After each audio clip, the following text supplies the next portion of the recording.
ఈ రాత్రి నా సాక్ష్యాన్ని మీతో పంచుకోవడానికి ముందు పరిశుద్ధ బైబిల్ గ్రంథం నుంచి యోహాను సువార్త 9వ అధ్యాయం. యోహాను సువార్త 9వ అధ్యాయం మొదటి నుండి కొన్ని వాటిని మనం చదువుదాం. యోహాను సువార్త 9వ అధ్యాయం మొదటి వచనం నుండి ఈ విధంగా రాయబడింది. ఆయన మార్గంలో పోతుండగా పుట్టుబడి అయిన ఒక మనుషుడు కనబడెను. ఆయన శిష్యుడు, బోధకుడా, వీడు గుడ్డివాడి పుట్టుటకు ఎవడు పాపం చేసినో, వీడా వీడి కన్నవారా అని ఆయన అడుగుగా, యేసు, వీడైనను వీని కన్నవారైనను పాపం చేయలేదు, కానీ దేవుని క్రియలు వీని ఎందుకు ప్రత్యక్షపరచబడుటకే వీడు గుడ్డివాడిగా పుట్టెను. పగలనంత వరకు నన్ను పంపిన వారి క్రియలు మనం చేస్తున్నవలను, రాత్రి వస్తున్నది అప్పుడు ఎవడనో పని చేయలేడు. నేను ఈ లోకంలో ఉన్నప్పుడు లోకమునకు వెలుగునని చెప్పాను. చిన్న ప్రార్థన చేద్దాం. మహాపరిశుద్ధుడైన దేవ, ప్రేమ మీ పరలోక తండ్రి, మీ మరణ పునరుత్థానాల ద్వారా కలిగినటువంటి రక్షణ భాగ్యాన్ని స్వతంత్రించుకోగలడానికి ప్రతి ఒక్కరికి మీరు సహాయం చేయమని ప్రాధాన్యపడుతున్నాను. మీరు ఆకర్షించేటువంటి దేవుడు, మీరు మాట్లాడే దేవుడు, మీరు ప్రత్యక్షమైనటువంటి దేవుడు, కనికరించండి, కటాక్షించండి. ఈ రాత్రి వేళ ప్రభువా, ఈ మైక్ ద్వారా వినగలుగుతున్న ప్రతి ఒక్కరితోనూ ఆయన మీరు మాట్లాడమని, నా నోటి మాటలు మా అందరి హృదయాన్ని మీ దృష్టికి అంగీకారంగా మనసుకొని పెట్టుకుంటూ, అభ్యంతరపరచాలని కాచుకుని కూర్చున్న ఒకటి బంధించుకుని ప్రాధాన్యపడుతూ, యేసు ప్రభువుల వారి అభ్యర్థుల నామం ద్వారా ఈ చిన్న ప్రాంతాన్ని పెట్టుకుంటున్నాము తండ్రి, ఆమేన్. చదివినటువంటి లేఖన భాగంలో యేసు ప్రభు ఆ దారిని వెళ్ళడం మనం గమనిస్తాం. ఆ దారిని వెళుతున్నప్పుడు నాగరించి ఒక అంధుడు, గుడ్డివాడు సాహసం వెళ్ళడం మనం చూస్తాం. ఆ వ్యక్తిని చూసినట్టు శిష్యులు ఏమన్నారంటే, లోకం ఆలోచించినట్టే వాళ్ళు కూడా ఆలోచించారు. ఎక్కడైనా వైకల్యం ఉంటే ఏ పాపం చేశారో వీడు పూర్వీకులు, ఎక్కడైనా శ్రమ ఉంటే ఇబ్బంది ఉంటే ఏ పాపం చేశారో ఈ పూర్వీకులు, లేదా ఈ వ్యక్తి ఏ దోషం చేశాడో, ఏదైనా వ్యక్తి దాపునించింది అని సహజంగా ఆలోచిస్తుంటాం. అదేవిధంగా శిష్యులు కూడా వీరు గుడ్డివాడిగా పుట్టారు కదా ప్రభువా, వీరు గుడ్డివాడిగా పుట్టడానికి ఎవరి పాపం కారణం? వీడి తల్లిదండ్రులు చేసిన పాపం కారణమా, వీడు చేసిన పాపం కారణమా అని శిష్యులు యేసు ప్రభువును ప్రశ్నించడం జరిగింది.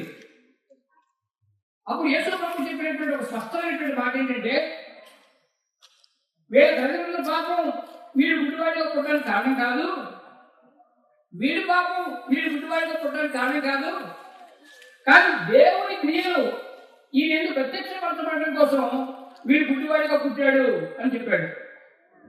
కానీ లోకం ఏ విధంగా ఆలోచించినప్పటికీ కూడా మన జీవితంలో దేవుడు అనుమతించేటువంటి కొన్ని వైఫల్యాలు, మన జీవితంలో దేవుడు అనుమతించేటువంటి కొన్ని వైఫల్యాలు, మన జీవితంలో దేవుడు కొన్ని అనుమతించేటువంటి శ్రమలు, అనుకూల పరిస్థితులు, ఇవి దేవుని క్రియలు మన ఎందుకు ప్రత్యక్షపరచబడడం కోసం ఆయన విషయాన్ని అనుభవపూర్వక విజ్ఞాపనం చేయాలని నేను ఇష్టపడుతున్నాను.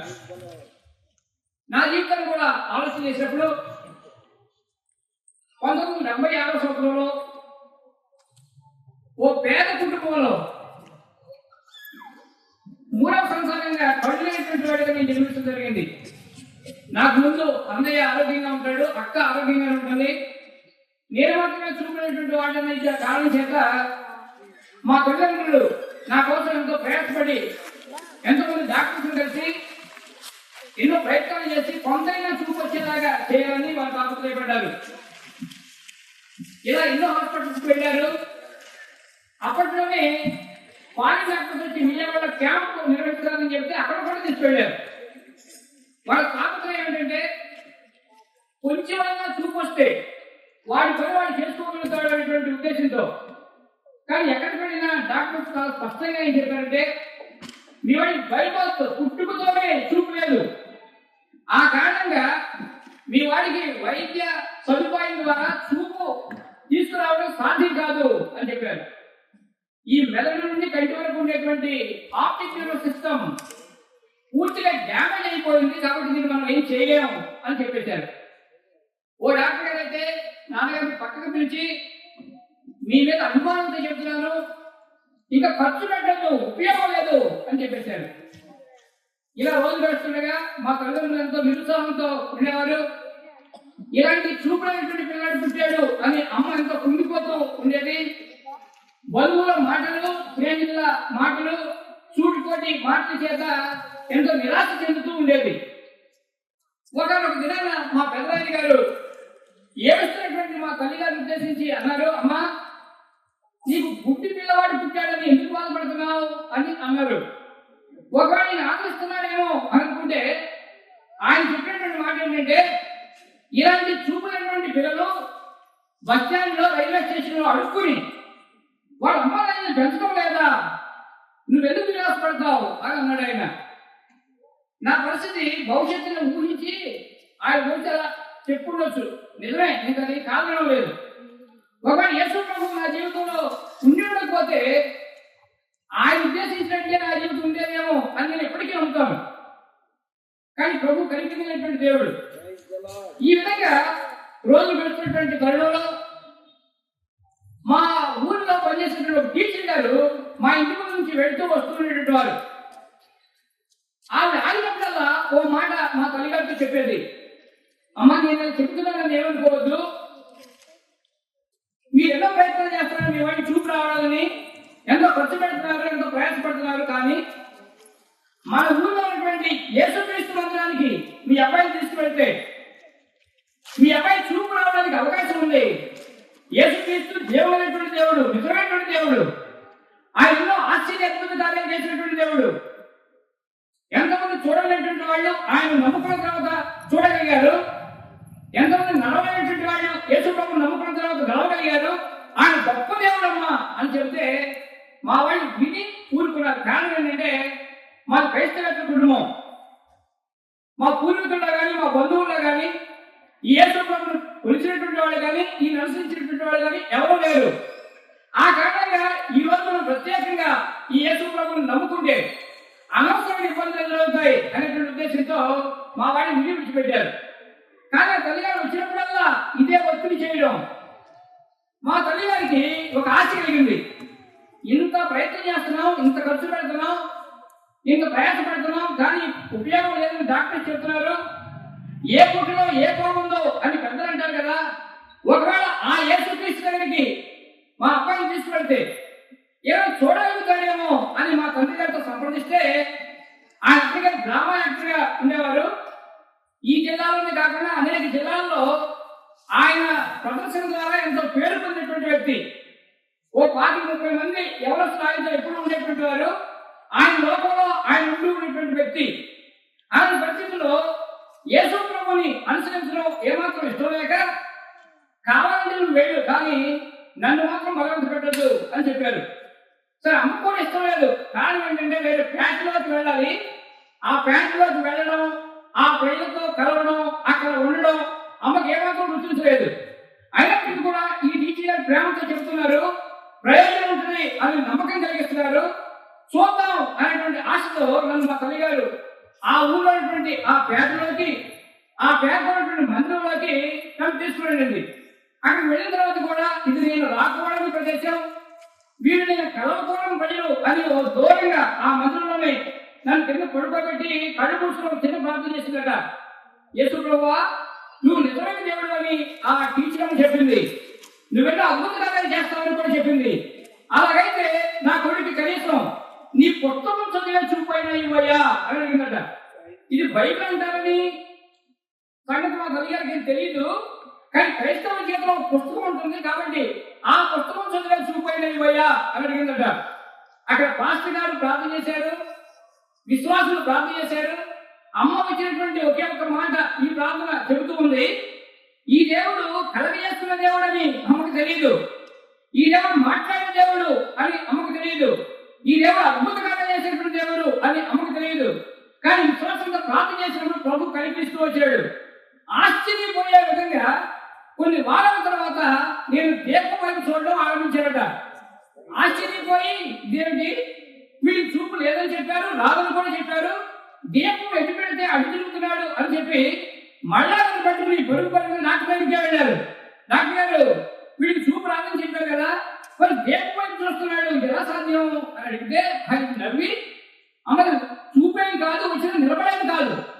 దాని మీద మీరేమి నమ్మకం పెట్టుకోవద్దు అని చెప్పి పంపిస్తారు.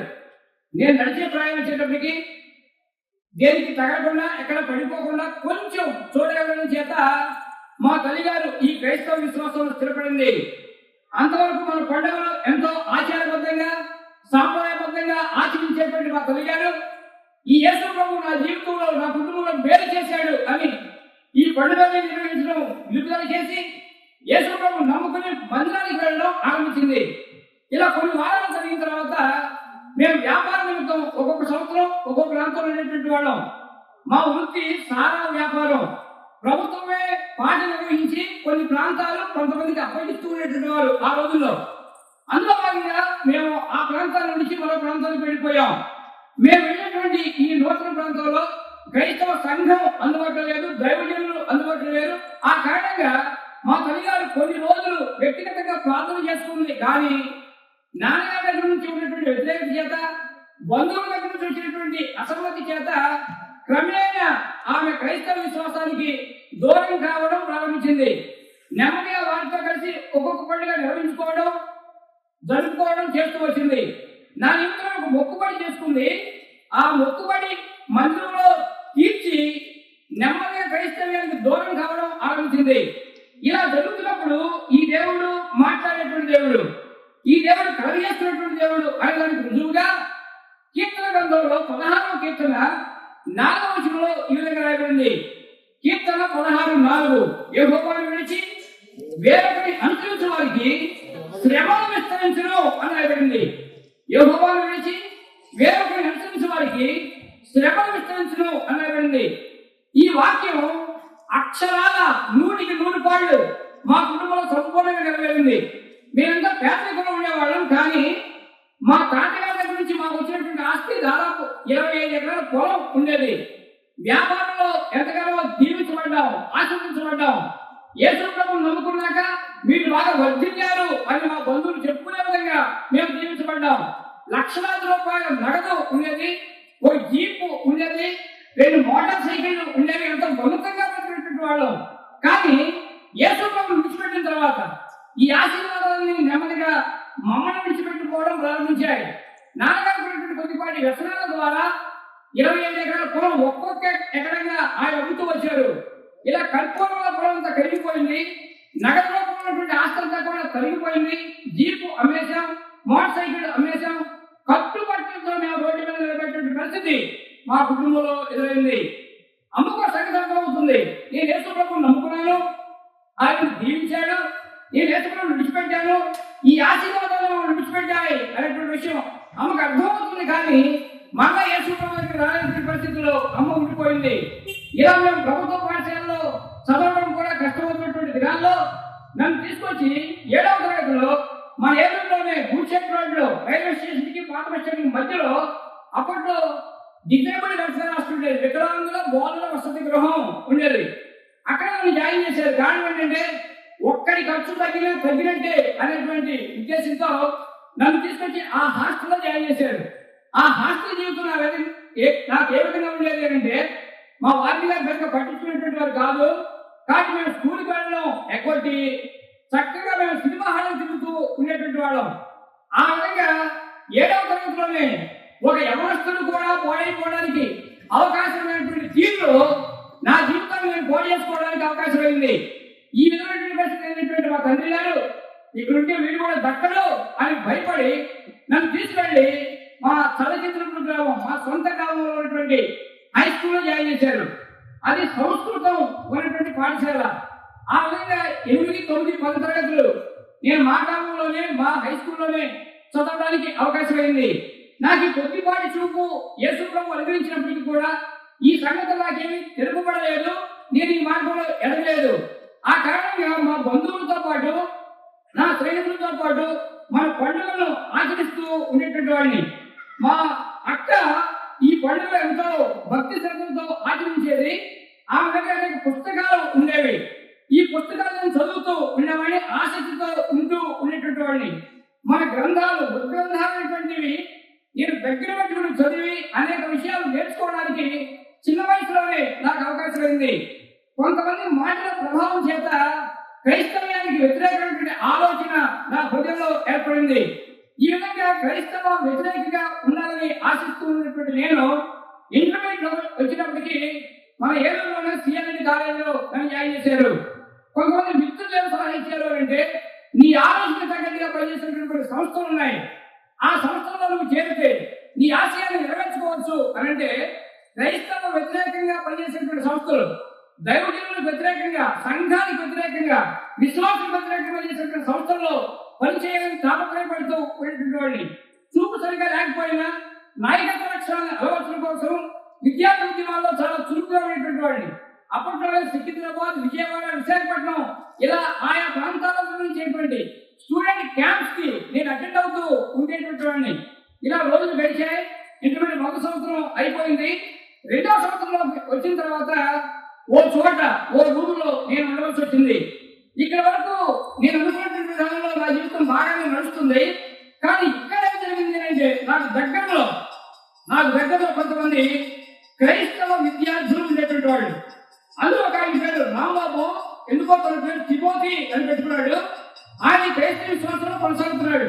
ఆయన ఏమైనా క్రైస్తవ కులంలో పుట్టినవాడా అంటే కానే కాదు. మరి ఎందుకో యేసుప్రభుని నమ్ముకున్నాడు. ఇంకో నలుగురిని ఈ మార్గంలో నడిపిస్తున్నాడు. కొంత విచారం కలిగేది. సరే, ఆ భక్తాలు చేసుకుంటున్నాను, నా భక్తిని చేసుకుంటున్నాను అని ఊరుకునేవాడిని. కానీ కొన్ని రోజుల తర్వాత ఈ రాంబాబు అనేటువంటి వ్యక్తి నెమ్మదిగా నా దగ్గరికి వచ్చి కూర్చుని కొన్ని విషయాలు మాట్లాడడం ఆరంభించాడు. నువ్వు కొంచెం భక్తిని కనపరిచేటువంటి వ్యక్తిలా ఉన్నావే అని అన్నాడు. అంత కాదు కానీ ఏదో కొంతవరకు కొనసాగుతున్నాను అని అన్నాను. ఈ విధంగా ఏ రోజుకు చెందినటువంటి భక్తిని ఆ రోజు నేను కనపరుస్తున్నటువంటి వాడిని. ఆ కారణంగా ఆయన ప్రశ్నించడం జరిగింది. ఈ విధంగా మాట్లాడుకున్న తరుణంలో యేసు ప్రభు గురించి ఎందుకు ఆలోచించకూడదు అని అన్నాడు. ఎందుకు ఆలోచించాలి అన్నాను. ఆయన మన కోసం ప్రాణం పెట్టినటువంటి దేవుడు, మనం రక్షించేటువంటి దేవుడు అని అన్నాడు. నేను అన్నాను, తను తాగా రక్షించుకునేటువంటి వాడు, సిలువ వేస్తుంటే తను తానే కాపాడుకునేటువంటి వాడు, మనల్ని కాపాడుతాడయ్యా. కొన్ని మాటలు చెప్పుకోవడానికి కూడా విచిత్రంగా ఉంటాయి అని అన్నాను. ఈ విధంగా కొంత వాదోపవాదం జరుగుతూ ఉండేది. భోజనానికి వెళ్ళొచ్చిన తర్వాత కొన్ని గంటల సేపు ఈ దేవుడు గురించి సంభాషణ జరుగుతుండేది. వారి ముగ్గురు ఉండేవాళ్ళు, నేను ఒక్కడే ఉండేవాడిని. కొన్ని శ్లోకాలు చెప్పి వాటి భావం చెప్పి వారితో వాదిస్తూ ఉండేటువంటి వాడిని. పొరుగు దేశానికి చెందినటువంటి వాడు, యేసు ప్రభు మనకు అక్కర్లేదు, మనకు కావాల్సినంత మంది ఉన్నారు, నీకు నచ్చిన వాళ్ళు ఎంచుకోండి, నచ్చినటువంటి భక్తి చేసుకోండి, కానీ పరాయ దేశానికి చెందినటువంటి యేసు ప్రభు మనకు అక్కర్లేదు అని వారితో వాదిస్తున్నటువంటి వాడిని. ఇలాంటి తరుణంలో మేము భోజనానికి రావాలి అని అంటే మన ఏలూరులోనే మేము కొత్త బస్ స్టాండ్ దగ్గరలో ఉండేవాళ్ళం. అక్కడ నుంచి విద్యానగర్ వెళ్ళాలి, సుమారు 2 కిలోమీటర్ల దూరం వెళ్ళాలి. పగలు నా ప్రయాణం చేయగలను, కానీ రాత్రి సమయంలో నాకు ఎవరైనా సహకారం అందించవలసిందే. ఇలాంటి తరుణంలో నాకు సైకిల్ ఉంది, కానీ వెళ్ళి రాలేను. ఈ రాంబాబు అనేటువంటి వ్యక్తి నాకు సహాయం చేయడానికి వచ్చాడు. ఏంటంటే నాకు సహాయం చేసిన సహాయం అంటే, నా సైకిల్ మీద నన్ను తీసుకుని వెళ్ళి రావడం. ఆయన సైకిల్ లేదు. ఈ విధంగా ఆయన సహాయం చేసేవాడు. సరే, వెళ్ళి వచ్చేవాడు, అంత బాగా ఉంది. వారం మాత్రమే సహాయమే, వెళ్ళి రావడం మామూలే. ఈ విధంగా ముందు వెళ్తున్నటువంటి వాళ్ళు. ఈ తరుణంలో ఒక రోజున మేము వెళ్ళేటువంటి ప్రదేశానికి మేము వచ్చేటువంటి తరుణంలో ఆ రోడ్లో కాకుండా వేరే సైకిల్ తిప్పాడు. కనిపించినప్పటికీ కూడా కొన్ని గుర్తులు నాకుంటాయి, మేము ఎటు వెళ్తున్నాం అని. ఆ స్పీడ్ బ్రేకర్ని బట్టు, బోతులను బట్టు, మలుపులను బట్టు నేను అంచనా వేసుకోగలుగుతాను. రాంబాబు, మనం ఎక్కడికి వెళ్తున్నాం అని అన్నాను నేను. ఇక్కడ దగ్గర చిన్న బైబిల్ స్టడీ ఉంది, ఓ అరగంట వెళ్ళిపోదాం అని అన్నాడు. సైకిల్ ఆపు అని ఆపాడు. మధ్యమన్నాడు, నేను వెళ్ళలేదు. కానీ నాకున్న సమస్య ఏంటంటే, ఈ వ్యక్తిని ఇప్పటికిప్పుడు విడిచిపెడితే నేను రూమ్కి వెళ్ళలేను, నా వల్ల కాదు. సరే, కర్మ అనుకున్నాను. ఆయనతో పాటు ఒక బైబిల్ స్టడీకి వెళ్ళి కూర్చున్నాను. వాళ్ళేమో పాటలు పాడుకున్నారు, ఏవో మాటలు చెప్పుకున్నా, నేను పట్టించుకోలేదు. కానీ ఒక 3-4 వారాల తర్వాత ఒక అద్భుతమైనటువంటి ఆలోచన వచ్చింది నాకు. ఏంటి అద్భుతమైనటువంటి ఆలోచన అంటే, వీళ్ళు చెప్పుకున్న విషయాలు ఏమో మనం జాగ్రత్తగా వింటే వీళ్ళని విమర్శించడానికి మంచి విషయాలు దొరుకుతాయి కదా అని ఉద్దేశంతో వాళ్ళు చెప్పుకున్నటువంటి విషయాన్ని నేను దృష్టి పెట్టడం ఆరంభించాను. ఈ దేవుడు మాట్లాడే దేవుడు అని ఎదుగుతున్నటువంటి వాడిని నేను. కానీ ఆ రాత్రి బయట సంధిస్తున్నటువంటి అన్న ద్వారా దేవుడు నన్ను సంధిస్తూ వచ్చాడు. ఏంటి నన్ను సవాల్ చేసినటువంటి మొట్టమొదటి మాట అంటే, యోహాను సువార్త 8వ అధ్యాయంలో 46వ వచనంలో రాయబడినటువంటి మాట ఈ విధంగా నన్ను సవాల్ చేసింది. అక్కడ యేసు ప్రభు ఈ సమాజాన్ని ఉద్దేశించి ఏమన్నారు అంటే, నాలో పాపం ఉందని మీలో ఎవరైనా స్థాపించగలరా, ఎవరైనా రుజువు చేయగలరా అని అడిగాడు. ఈ మాట నన్ను ఆశ్చర్యానికి గురి చేసింది.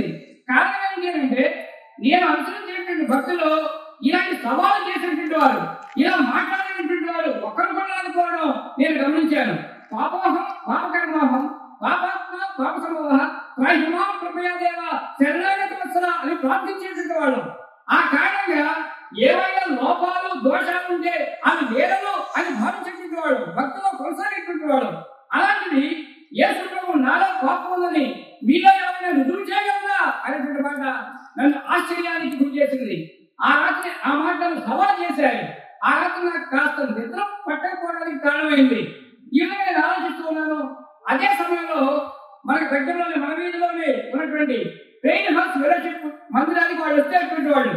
వాళ్ళతో పాటు నేను కూడా వచ్చేవాడిని. ఒక్క అవకాశం కోసం చూసేవాడిని. ఏంటి అవకాశం అంటే వీళ్ళు మాట్లాడడానికి లేకుండా, వీళ్ళు నోరెత్తకుండా, ఒక్క తప్పైనా వీళ్ళని పట్టుకోవాలి అని ఆశతో ఆకాంక్షతో వచ్చేటువంటి వాడిని. మందిరానికి అందుకోసమే వచ్చాను, బైబిల్ స్టడీకి అందుకోసమే వెళ్ళాను. వాళ్ళు బైబిల్ ఇస్తే ఆ ఒక్క కారణంగా తీసుకున్నాను. బైబిల్ చదవడం ప్రారంభించాను. రోజుకి 20, 30, 40, 50 అధ్యాయాలు చదివేవాడిని. ఎక్కువగా అర్థమయ్యేది కాదు, ఎక్కడన్నా ఒక మాట అర్థమయ్యేది అంతే. కానీ ఒక్క మాటను పట్టుకోవాలి, వీరు లోకకుండా చేయాలి అని తాపత్రయపడుతున్నటువంటి వాడిని. కానీ ప్రభు నన్ను దర్శిస్తూ వచ్చాడు. ఈ దేవుడు నాతో మాట్లాడుతూ వచ్చాడు. ఆ రాత్రి నేను ఎదుర్కొన్నటువంటి ఆ సవాలు, ఒకవేళ యేసు ప్రభు మంచివాడైతే, ఆయన దోషం లేకపోతే, ఆయన సేవకులు నాకు ఇష్టం లేదు, కానీ ఆయన విమర్శించడం మంచిది కాదు కదా అని అనుకున్నాను. ఆ విధంగా ఆయన విమర్శించడం నిరుపేద చేసి కేవలం తప్పు పట్టుకుందాం, వీళ్ళు లోతుకుండా చేసి మనం బయటపడదాం అనేటువంటి ఉద్దేశంతో మందిరానికి వెళ్ళే తరుణంలో ప్రభు నన్ను దర్శిస్తూ వచ్చాడు. బైబిల్ స్టడీకి వెళ్ళే తరుణంలో నన్ను దర్శిస్తూ వచ్చాడు. బైబిల్ నన్ను చదువుతున్నప్పుడు నన్ను దర్శిస్తూ వచ్చాడు. భక్తి పుస్తకంలో నా జీవితం ఎంత భయంకరంగా ఉందో అనేటువంటి విషయాన్ని నేను గ్రహించడానికి, నా జీవితంలో దేవుని అవసరత ఎంతగా ఉందో అనేటువంటి విషయాన్ని నేను అర్థం చేసుకోవడానికి ఈ దేవదేవుడు నాకు సహాయపడ్డాడు. నా మనోరత్నాలు తెలవడానికి ప్రభు గుర్తించాడు. ఈ విధంగా జరిగేటువంటి క్రమంలో ప్రభువు నన్ను దర్శిస్తూ వచ్చాడు. నాతో ప్రతి ఆదివారం మందిరంలో మాట్లాడుతూ వచ్చాడు. బైబిల్ చదివేటప్పుడు ప్రభు మాట్లాడుతూ వచ్చాడు. ఇలాంటి తరుణంలో 1993 సంవత్సరంలో డిసెంబర్ నెలలో జరిగినటువంటి ఒక క్రిస్మస్ మీటింగ్ లో నా జీవితాన్ని ప్రభుకు అప్పగించుకోవడానికి అవకాశం అయింది. ఆ విధంగా రక్షణ తీర్మానం ద్వారా యేసు ప్రభు నా జీవితంలో ఆహ్వానించడానికి, నా జీవితాన్ని ఆయనకు అప్పగించడానికి ఆస్కారమైంది. అయితే నాకు ప్రధానమైన సమస్యలు కొన్ని ఉండిపోయాయి. ఏంటి ప్రధానమైన సమస్యలు అంటే, యేసు ప్రభు సిలువ యాగం నాకు నచ్చేది కాదు. కారణం ఏంటంటే, ఒక వ్యక్తి రక్షింపబడాలి అనంటే, విమోచింపబడాలి అనంటే ఆ వ్యక్తి కొంతైనా ప్రయాసపడాలి, కొంతైనా కష్టపడాలి. ఏ ప్రయాస లేకుండా, ఏ ఖర్చు లేకుండా, ఏ కష్టము లేకుండా ఓ వ్యక్తి విమోచింపబడడం, ఓ వ్యక్తి రక్షింపబడడం నాకు నచ్చేది కాదు, నాకు నప్పేది కాదు. ఇలాంటి తరుణంలో నేను ఆలోచిస్తున్నటువంటి వాడు. కానీ కొన్ని పుస్తకాలు చదవడానికి ప్రభు అవకాశం ఇచ్చాడు. కొంతమంది అన్నలు, కొంతమంది స్టూడెంట్స్ నాకు కొన్ని పుస్తకాలు ఇచ్చారు. ఇలాంటి పుస్తకాలు చదువుతున్నప్పుడు ఈ సంగతులు కూడా నేను అర్థం చేసుకోవడానికి నాకు అవకాశం అయింది. నేను ధ్యానం చేసేటువంటి సిలువైన యేసు, నేను ధృవీకరించినటువంటి సిలువైనటువంటి యేసే నాకు దిక్కు అనే విషయాన్ని నేను అర్థం చేసుకోవడానికి నాకు అవకాశం అయింది. యేసు ప్రభు జీవితాన్ని మనం గమనించినప్పుడు ఆయన ఎన్నో అద్భుత కార్యాలు చేశాడు. అద్భుత కార్యాలు చేసిన యేసు అంటే నాకు చాలా ఇష్టం. స్వస్థతలు చేశాడు, స్వస్థతలు చేయటువంటి యేసు అంటే నాకు చాలా ఇష్టం. విడిపించాడు, విడిపించేటువంటి యేసు అంటే నాకు చాలా ఇష్టం. ఆశీర్వదించాడు, ఆశీర్వదించేటువంటి యేసు అంటే నాకు చాలా ఇష్టం. కానీ నాకు ఒకే ఒక సమస్య ఏంటంటే, సిలువ వేయబడిన యేసు, సిలువ వేయబడిన యేసు నాకు నచ్చేవాడు కాదు. భగవంతుడు అంటే హీరోలాగా ఉండాలి కదా. అదే మా వాళ్ళు అయితే ఒక్కో చేతిలో ఒక్కో ఆయుధం ఉంటుంది, వాళ్ళు కాపాడుకోగలుగుతారు, మమ్మల్ని కూడా కాపాడగలుగుతారు అనేటువంటి నిశ్చయత ఉండేటువంటి వాడిని, నిస్సహాయుడిగా తన ప్రాణం అర్పించేటువంటి వాడు, తాను రక్షించుకునేటువంటి వాడు నన్ను ఎలా రక్షించగలుగుతాడు అనేటువంటి ఆలోచన, ఆ అపోహ నాలో ఉంటుండేటువంటిది. కానీ నేను ఈ విషయాన్ని ఆలోచిస్తున్నప్పుడు ఈ సత్యాన్వేషణలో ఈ సంగతిని అర్థం చేసుకోవడానికి నాకెంతో సహాయపడింది. ఏ విధంగా అంటే, మనం సాధారణంగా మోక్షాన్ని పొందాలి అనంటే, రక్షింపబడాలి అనంటే, విమోచింపబడాలి అనంటే, పాప ప్రక్షాళన జరగాలి అనంటే మొట్టమొదటి మనం దేని మీద ఆధారపడతాం అంటే మతం మీద ఆధారపడతాం. మతం అంటే సంస్కృతంలో అభిప్రాయం అని అర్థం, అభిప్రాయం అని అర్థం. ఆ కారణంగా నాకు చెందిన అభిప్రాయం నా మతం అయింది, ఇంకొకరికి చెందిన అభిప్రాయం ఇంకొక మతం అయింది. ఒకవేళ మతం మార్గాన్ని చూపించగలిగితే, మతమే మనిషికి మోక్షాన్ని అనుభవించగలిగితే, ఇన్ని అభిప్రాయ భేదాలు ఉండేటువంటి కాదు. మనం ఎందుకు కొంతమంది ఓ అభిప్రాయం వ్యక్తపరిచారు, ద్వైతం అని అన్నారు, ఇంకొంతమంది అద్వైతం అన్నారు, మరి కొంతమంది విశిష్టాద్వైతం అన్నారు. ఇవన్నీ అధ్యయనం చేసినటువంటి వాడు నేను. అంటే ఎందుకు చేతి రావాల్సి వచ్చింది అంటే అభిప్రాయాల్లో భేదం ఉంది. ఆ కారణంగా ఇన్ని మతాలు మనకు అందుబాటులో వచ్చింది.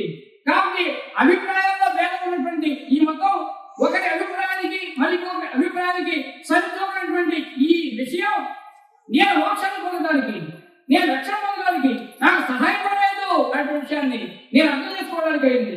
ఒకవేళ మంచి పనులు చేస్తే, దాన పనులు చేస్తే నా పాపం పోవడానికి అవకాశం ఉంది అని భావించేటువంటి వాడిని. నపుణ్యం దానమస్య నకమస్య పుణ్యం భవేత్, నపుణ్యం ప్రాణమస్య జగత్పుణ్యం మహీలకి అన్నటువంటి. మనం మంచి పనులు చేస్తే, దాన ధర్మాలు చేస్తే వారిని పోషించడానికి, వారిని ఆదుకోవడానికి, వారికి సహాయపడడానికి ఉపయోగమవుతుంది. కానీ నేను ఆశించినట్టు నా పాపం పోగొట్టుకోవడానికి, నేను పుణ్యాన్ని సంపాదించుకోవడానికి, మోక్షాన్ని చేరుకోవడానికి ఇవి సహాయపడలేవు అనే విషయం నా పెద్దలే నాకు స్పష్టం చేయడం అనేది కూడా నేను గ్రహించగలుగుతున్నాను. ఒకవేళ అలాగైతే మనం బలిదానం నిర్వహిద్దాం అని చెప్పారు. ఈ విధంగానే ఒక్కొక్క రోజు ఒక్కొక్క చోట మనం బలు నిర్వహిస్తూ వచ్చాం. మనం పేరుకుని పిలిచి భోజనం పెట్టి ఆ విధంగా ఆ కార్యక్రమంలో అందరినీ పాలుభాగస్వామ్యం చేస్తూ వచ్చాం.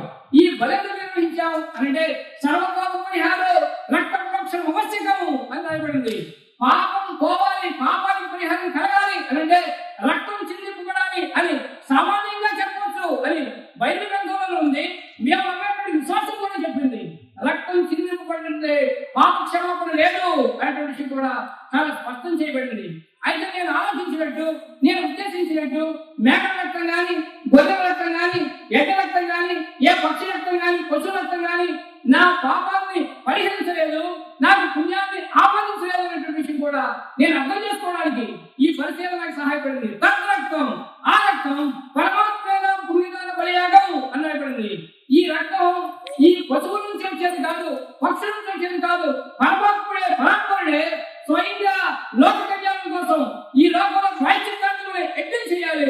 ఆ బలియాగం ద్వారా ఈ మానవాళి పాప క్షమాపణ, ఆ బలియాగం ద్వారా ఈ లోక కళ్యాణం, ఆ బలియాగం ద్వారా ఈ మానవాళికి విమోచన ప్రాప్తిస్తుంది అనేటువంటి విషయాన్ని నేను అర్థం చేసుకున్నప్పుడు, నేను అపహరించినటువంటి ఈ శిలువ, నేను వ్యతిరేకించినటువంటి ఈ శిలువ, నేను ధృవీకరించినటువంటి ఈ శిలువ యేసు ప్రభు శిలువ వేయబడిన ద్వారా మాత్రమే నా పాపానికి పరిహారం కలుగుతుంది అని, నేను విమోచన పడడానికి ఆస్కారం ఉంది అని, నేను రక్షింపబడడానికి, నా జీవితం మార్పు చెందడానికి అవకాశం ఉంది అని, నేను సమాచారం పొందడానికి, సంతోషాన్ని అనుభవించడానికి, విడుదల పొందడానికి అవకాశం ఉందని ఈ లోకాన్ని నుంచి పెట్టిన తర్వాత నేను సదాకాలం ప్రభుత్వంతో పాటు స్వర్గంలో పరలోకంలో ఉండాలి అంటే యేసయ్య శిలువ మినహా మరో ప్రత్యామ్నాయం లేదు అన్న విషయాన్ని నేను గ్రహించడానికి అవకాశం అయింది.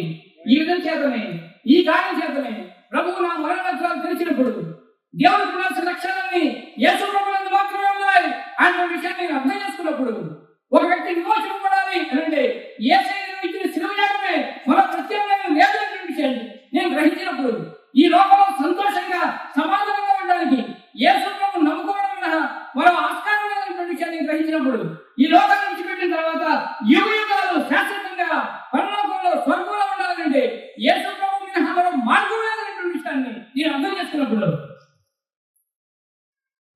నాకు ఆసక్తి లేదు. కానీ సత్యమేవ జయతే అని రాయబడింది. దీని ప్రకారం సత్యాన్ని గ్రహించేటువంటి ఒక వ్యక్తిగా, సత్యాన్వేషకుడిగా యేసు ప్రభు నా జీవితాన్ని అప్పగించుకోవడానికి అవకాశం అయింది. ఇలా ప్రభువును నమ్ముకున్న తర్వాత మా కుటుంబంలో యేసు ప్రభు గురించి మాట్లాడడానికి ఎంతో భయంగా ఉండేది. కానీ మీ నాన్నగారు కేవలం వ్యతిరేకించేవారు. అమ్మ కొద్దిగా గతంలో భక్తి చేసినటువంటి కారణంగా యేసు ప్రభు ప్రేమ గురించి అమ్మతో మాట్లాడినప్పుడు అమ్మ మాట చెప్పింది, ఒరే బాబు నువ్వు చూస్తున్నావు అంటే అది యేసు ప్రభు పెట్టిన భిక్షేరా అన్నది. నాకు అర్థం కాల. ఇదేంటమ్మా అని అంటే, నువ్వు పుట్టినప్పుడు నీకు చూపాను, లేకపోతే నిన్ను డాక్టర్ దగ్గర తీసుకువెళ్తే వాళ్ళ వల్ల కాకుండా పరిస్థితుల్లో నిన్ను మందిరాన్ని తీసుకువెళ్ళాము, యేసు బాబు నీకు కొద్దిపాటు చూపించాడు అని చెప్తే నేను విడిచిపెట్టేశాను. ఓహో అని అనుకున్నాను. ఆ తర్వాత 98 సంవత్సరంలో నేను ఏలూరులోనే గవర్నమెంట్ హాస్పిటల్కి వెళ్ళడానికి అయింది. మెడికల్ సర్టిఫికేట్ తీసుకోవడానికి వెళ్తే ఆ సర్టిఫికేట్ లో వారు ఏమిచ్చారంటే పర్మనెంట్ టోటల్లీ బ్లైండ్ అని సర్టిఫికేట్ ఇచ్చారు. ఇదేం సార్ ఎలా సర్టిఫికేట్ ఇచ్చారు, నేను కొంచెం చూడగలను కదా అన్నట్టు వారు చెప్పినటువంటి మాట ఏంటంటే, నీకున్నటువంటి చూపు నేను కన్సిడర్ చేయడానికి అవకాశం లేదు, ఇది నేను లెక్కలో తీసుకోవడానికి అవకాశం లేదు, నీకు కొద్దిపాటి చూపు ఉన్నప్పటికీ కూడా లేదంటే అని వాళ్ళు చెప్పారు. ఆ తర్వాత ఒక అన్న ప్రోత్సాహంతో నేను హైదరాబాద్ ఎల్వి ప్రసాద్ వైద్య విజ్ఞాన పరిషత్కి వెళ్ళాను. ఎందుకంటే ఎడమ వైపు కన్ను పూర్తిగా ఓపెన్ కూడా అవ్వదు, కానీ వాటిని ఇచ్చారు చెబుతాడు. నాకు చాలా అభ్యంతరకరంగా ఉంటుంది. సరే ఈ విషయం చూపిద్దాం అని వెళ్తే వాళ్ళని కూర్చోబెట్టి ఉదయం 10 గంటల వరకు సాయంత్రం 3 గంటల వరకు రకరకాల పరీక్షలు చేస్తున్నారు వాళ్ళు, రకరకాలుగా మాట్లాడుకుంటున్నారు వాళ్ళు. ఏంటి వాళ్ళు మాటల సారాంశం అంటే ఈ చూడడానికి అవకాశం లేదు, తనంతా ఎలా నడుస్తున్నాడు అనేటువంటి ఆలోచన వాళ్ళు చేస్తున్నారు. సరే మాట్లాడుకుంటున్నారు. నాకు ఏం చెప్పారంటే మీరు బయటకు వెళ్ళేటప్పుడు ఎవరు చేయి పట్టుకోకుండా వెళ్ళబాకండే అని చెప్పారు. ఎవరు చేయి పట్టుకునే అవసరం ఏముంది సార్, నేను వెళ్ళి రాగలను కదా అని అన్నాను. ఎక్కడ పడిపోకుండా ఉంటారు, మీ మంచి కోసం చెప్తున్నాం, ఎవరు చేయి పట్టుకోకుండా వెళ్ళద్దు అని చెప్పారు. చేయి పట్టుకుని వెళ్ళాల్సిన పని ఏముంది సార్, నేను సైకిల్ కూడా తొక్కుతాను కదా అని అన్నాను. సైకిల్ తొక్కుతారా అని అన్నారు. సైకిల్ తొక్కవేంటి సార్, సైకిల్ తొక్కవేంటి, బండి కూడా తోలుతాను సార్ అని అన్నాను. ఇది బండి తోలుతారు మీరు అని ఆశ్చర్యపోయారు డాక్టర్ గారు. ఇలా ఆశ్చర్యపోయి మీ బండిలోనా అనేది కాదు సార్, మీ హైదరాబాద్ లో కూడా తోలుతాను అన్నారు. నేను చెప్పిన వాటిని నమ్మలేక ఓ పుస్తకం తెప్పించారు, నన్ను చదవమన్నారు, చదివాను. వైట్ బోర్డు తెప్పించారు, పెన్ను ఇచ్చారు, రాయమన్నాను, రాశాను. వాళ్ళు చెప్పినటువంటి మాట, మేము సాంకేతికంగా ఎంత అభివృద్ధి చెందినప్పటికీ కూడా నీ విషయం మేము ఏం చేయలేము అని చెప్పారు. ఇప్పుడు నాకు అర్థమవుతా ఉంది, మా తల్లిగారు చెప్పినప్పుడు నేను సాధారణంగా తీసుకున్నాను, కానీ ఈ కొద్దిపాటి చూపు డాక్టర్ శాస్త్రం కావట్లేదు, వైద్య శాస్త్రం అర్థం కావట్లేదు. వైద్య శాస్త్రం లేదు అని చెప్పింది, రాదు అని చెప్పింది, డాక్టర్స్ ఇప్పుడు కూడా లేదని చెప్తున్నారు. కానీ ప్రభు పెట్టినటువంటి భిక్ష నా పని నేను చేసుకోవడానికి, నా కుటుంబంతో నా పని నేను చేసుకోవడానికి, నా ఉద్యోగ పాత్రలు నిర్వహించడానికి ఈ కొద్దిపాటి చూపు నాకు దేవుడు యేసు ప్రభు భిక్షగా ఉంచాడు అనే విషయాన్ని నేను గ్రహించడానికి అవకాశం ఉంది. ఈ మధ్య కొంతకాలం క్రితం సదనం సర్టిఫికేట్ అని ఇస్తున్నారు. సదనం సర్టిఫికేట్ అంటే సిస్టంలో చూసి చెప్తారు, నేనేదో చెప్తే వాళ్ళు వినరు. ఆ కారణంగా ఇప్పుడే పరిస్థితులను మారుతుందేమో అని వాళ్ళ హాస్పిటల్ సర్టిఫికేట్ తీసుకోవడానికి వెళ్ళాను. సర్టిఫికేట్ తీసుకోవడానికి ఎలా వెళ్ళాను నేను అంటే, నా బైక్ నేనే తోలుకుంటూ ఏదో వచ్చాను. నేను హాస్పిటల్ ముందు పెట్టాను, లోన్ పెట్టాను. సర్టిఫికేట్ వాళ్ళు ఏం చేయాలంటే 100% బ్రైట్నెస్ సర్టిఫికేట్ ఇచ్చారు, 100% బ్రైట్నెస్ సర్టిఫికేట్ ఇచ్చారు. వాళ్ళు చూస్తుండగానే నా బైక్ లో పెట్టుకుని నా బైక్ వేసుకుని ఇంటికి వచ్చేసాను నేను. ఈ విధంగా వైద్య శాస్త్రం ఆశ్చర్యపోయే విధంగా ఈ ప్రభు నా జీవితంలో కలగజేశాడు. కొంతకాలం క్రితం కొంత ఇన్ఫెక్షన్ వచ్చి ఈ కొద్దిపాటి చూపు కూడా పోయింది నాకు. ఇది చూడలేకపోతున్నాను, కనిపించదు కదా, స్కూల్ కూడా వెళ్ళలేకపోతున్నాను. ఐ ఇన్ఫెక్షన్ వచ్చింది.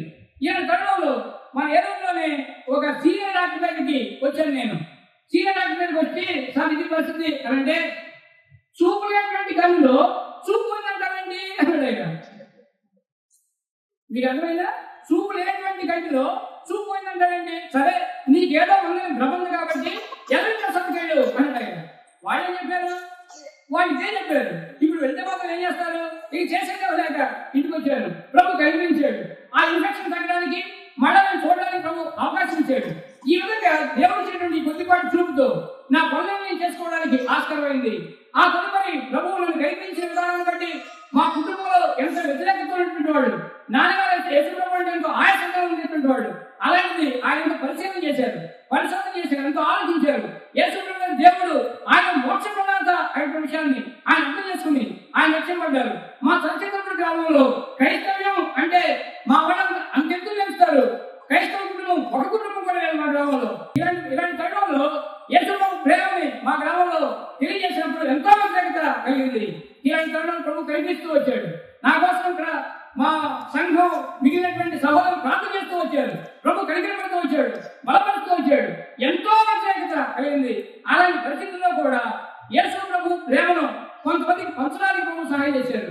ఎవరైతే మా గ్రామం వ్యతిరేకించారో, ఇక్కడ మందిరం కట్టకూడదు అంటే 6 సంవత్సరాల యుద్ధాలు చేశాం, ఎవరైతే కాదన్నారో వాళ్ళు ఒక్కొక్కరిగా యేసు ప్రభు ప్రేమని అర్థం చేసుకోవడం ఆరంభించారు. ఒక్కొక్కరిగా సిలువ పైన యేసు రక్షకుడు అనే విషయం గ్రహించడం మొదలుపెట్టారు. వద్దు అంటున్న వాళ్ళు, కాదు అంటున్న వాళ్ళు, మా మధ్య క్రైస్తవులు వద్దు అని ధృవీకరించినటువంటి వాళ్ళు, యేసు ప్రభు మాకు కూడా కావాలి, ఈ ప్రేమ మేము కూడా పొందుకుంటాం అని సిలువమూర్తి అయినటువంటి యేసు ప్రభు వారి ప్రేమ దారుల్లో ఈ మార్గంలో వారు కూడా అనేక మందిగా ఈ రోజున క్రైస్తవ విశ్వాసంలో కొనసాగుతున్నారు అని చెప్పడానికి ప్రభువులను సంతోషిస్తూ ఉన్నాను. నా ప్రియ సహోదరుడా, నా ప్రియ సహోదరి, ఈ సాయంకాలంలో ఈ వేసినటువంటి వేళ యేసు ప్రభు దైవత్వాన్ని మీ ముందుంచడానికి, యేసు ప్రభు సిలువ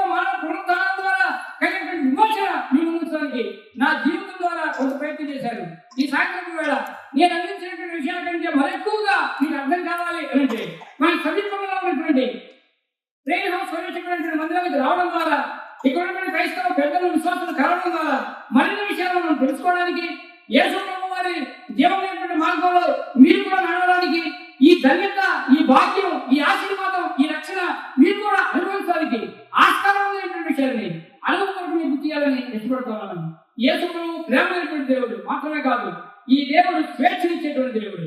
ఎవరిని కూడా బలవంత పెట్టేటువంటి దేవుడు కాదు. ఇంత గొప్ప దేవుడైనా, ఇంత శక్తివంతుడైనా ఎవరి హృదయంలో బలవంతంగా ప్రవేశించేటువంటి దేవుడు కాదు. ఆయన హృదయంలో ఒకటి నిలబడి తట్టుచున్నాడు అని వ్రాయబడింది. ఎవరైతే ఇష్టపూర్వకంగా యేసు ప్రభువుని హృదయంలో చేర్చుకోవడానికి ఇష్టపడతారు, ఇష్టపూర్వకంగా ఆయన మార్గంలో నడవడానికి ఇష్టపడతారు, అలాంటి వారి జీవితాలు రక్షించడానికి, అలాంటి వారి జీవితాలను మెరుగుపరచడానికి ఈ దేవుడు సిద్ధంగా ఉన్నాడు. ఈ అవకాశం మనకే ఇచ్చిపెట్టబడింది.